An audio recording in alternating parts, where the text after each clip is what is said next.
Good evening, Flint, and thank you for tuning in to another edition of Meet the Candidates. I am your host, Keisha Hui. We are continuing to get you informed about these mayoral candidates. And in our studios today, we have Greg Eason. He is another mayoral candidate that we have a pleasure of meeting today. Hi, Greg, how are you? Good. How are you doing? I'm doing just fine. We always start out the show with getting a little background information prior to your decision to go into politics or whatever you decided to do. Well, basically, my name is Greg Eason. I've been here for about 30 years. I'm originally from Daytona Beach, Florida. I was recruited by General Motors as an industrial engineer. Worked about 10 years inside of General Motors. I made the decision to leave General Motors and became vice president of a medical laboratory. I did that for about 4 years and then left there and became a director in economic development. Did that for around about 4 years and then left there and became a president and CEO of workforce development. Was there at a place called Job Central, which is now called Career Alliance, for around about 7 years. I did a lot of wonderful things there, and then I had a unique opportunity to be recruited by an executive recruiter out of New York, who asked me if I was interested in working for banks. So I ended up running the largest banking school in the state of Michigan, which consists of about 40,000 bankers throughout Michigan, and roughly at that time around about 90 different banks. We provided training to all of those bankers. Did that for around about 7 years, and then I bought the business from the banks and ran my own banking school in the states of Michigan, Indiana, Wisconsin, and Ohio.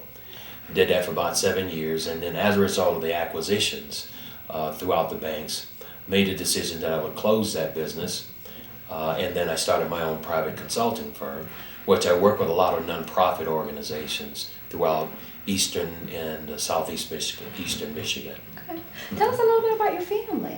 Well, I have a wife. Her name is Karen Aldridge Eason. I have 3 adopted sons. My wife and I have never had any kids of our own, but approximately about 11 years ago, we made a decision as a result of my sister's death and her boyfriend's death to adopt my 3 nephews, who became our sons, and now they're grown and off on their own. Okay, good.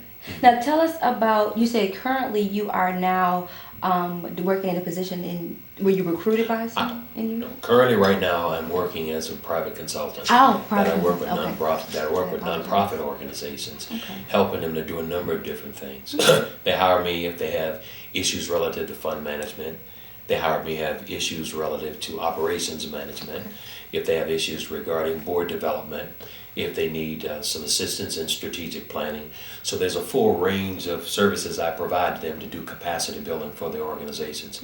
In a number of cases, we end up having to restructure a lot of nonprofits. As you probably know, because of the economic crisis that we have, nonprofits are experiencing a real dilemma where the level of funding that they used to receive, they're not receiving it any longer. And the kind of grants and that they were privileged of receiving in the past have greatly diminished. And so they're faced now with a challenge that most for-profits are faced with. And that is how in a shrinking economy, how in a situation where dollars are short and yet still the needs are great, how then do we continue to provide services to people who are less fortunate? And so in a lot of ways, what a lot of nonprofits are being faced with is having to make some tough decisions. Some will survive, some will not survive. Those who will survive will have to make some very strategic decisions. Some decisions in terms of having to reevaluate or reassess services and how they deliver those services. Some of those we may have to entertain the thought of mergers, and some may have to entertain the thought of mergers and acquisitions. Now, tell me what made you decide to go into public service?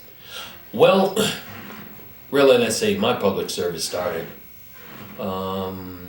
several years ago when I was approached by Mayor Collier at the time, who asked me if I would take over an incubator, a business incubator, and I did. And at the time, that incubator was losing a lot of money for the city of Flint. They only had about 2 businesses in that incubator. By the time I left that incubator, they had 30 businesses inside of it. So we made it really vibrant. It was a public institution, and we took it from being a deficit situation for the city to a at least a break-even situation for the city. So that worked out very well.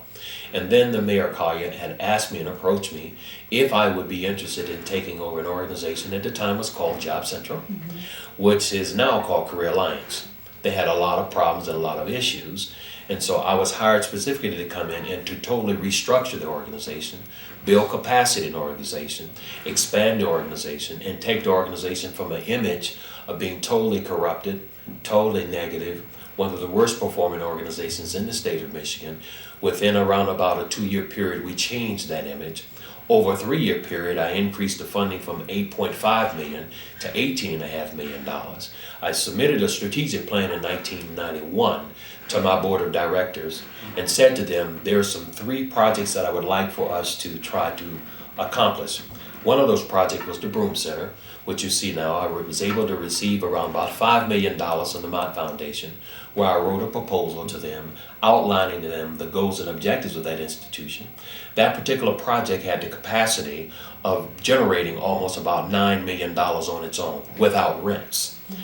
But it had a strategic plan that you had to follow, and that plan had to do more with identifying other federal, state, and foundation resources to leverage the dollars that had been put into it. So that was one project. It was about a $5 million project.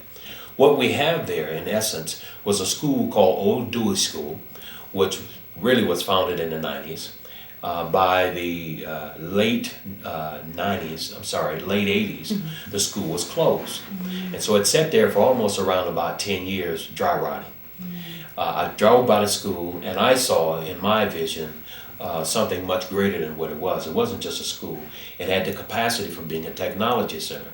So I sat down and wrote out a sketch of what I wanted to do with that institution, laid out the program services we would provide for youth, because it could be, and it still has the capacity to be, a comprehensive youth technology center, where you would have skilled trades in it. You would have things such as what you do.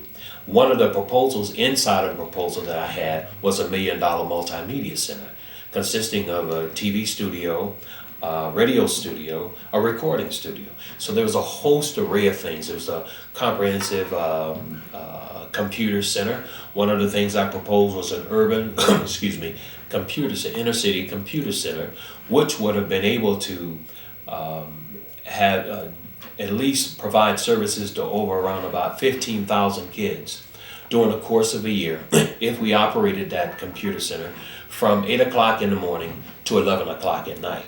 Now, mind you, during that time, there were some issues with respect to the information superhighway, that even though it was a buzzword in the majority communities, in the minority communities, it was virtually unknown because we were redlined. We didn't have access to those kind of facilities. We didn't have access to that kind of technology. So the Broom Center was an ideal location. It was a hub to be able to set a state-of-the-art computer center in there. I had conversations with Apple Computer.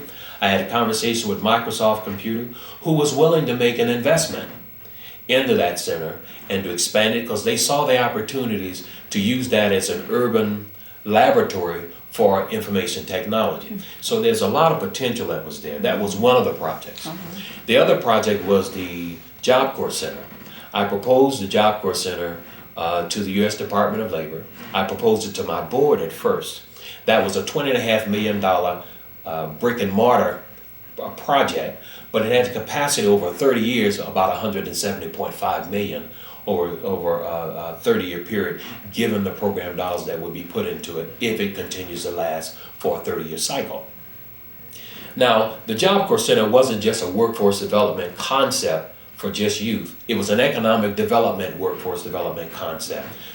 If you may recall, that Job Corps Center allows not only just training for youth, but there are services that the youth have to be provided. Services such as food services, cleaning services, et cetera, et cetera. So if one could really sit down and understand that $5.5 million or $4.5 million that go to that facility, if we could have identified some minority-owned businesses within our community who could have provided those services, and opposed to giving it to